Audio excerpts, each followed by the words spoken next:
אגף התנועה של המשטרה החל להפעיל שיטה חדשה למיגור תופעת העיסוק בטלפון הסלולרי בנהיגה. שוטרי התנועה מתצפתים על נהגים באמצעות משקפת ומצלמים אותם כאשר הם מבצעים עבירות מבלי שהנהגים מבחינים בכך.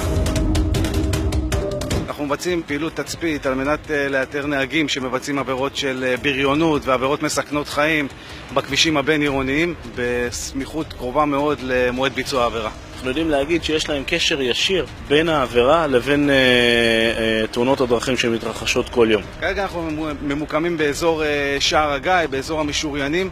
המקום הזה הוא לא מקום יחיד שאנחנו ממנו עושים את הפעילות, המקום הזה משתנה יום-יום לאורך הכביש, ולא רק פה, אנחנו עושים את זה גם בכבישים אחרים. חיובי, להשתמש בטלפון תוך כדי נהיגה, צמוד לאוזן ימין. מה שאנחנו מצליחים לראות פה בעיקר זה עבירות של טלפון סלולרי, חגורות, אנשים שמעיינים במסמכים תוך כדי נהיגה. למעשה מרגע שתיעדתי את הנהג מבצע העבירה, מופיעה לי התמונה על הצג של המצלמה.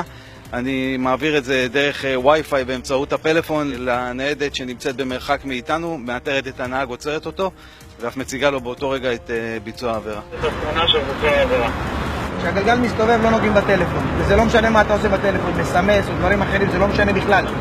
לא נוגעים בטלפון. אז כן נגעת בטלפון. אנחנו נמצאים בעצם כמה מאות מטרים מהמקום שבו קצין התנועה צילם את הנהגים, תיעד אותם מדברים בטלפון ומבצעים עבירות תנועה אחרות. הנהגים יגיעו לכאן, השוטרים שכאן יעצרו אותם, יציגו בפניהם את התמונות שקצין התנועה שלח להם לטלפון. הנהג יקבל את הדוח על שימוש בטלפון או עבירה אחרת, 1,000 שקלים.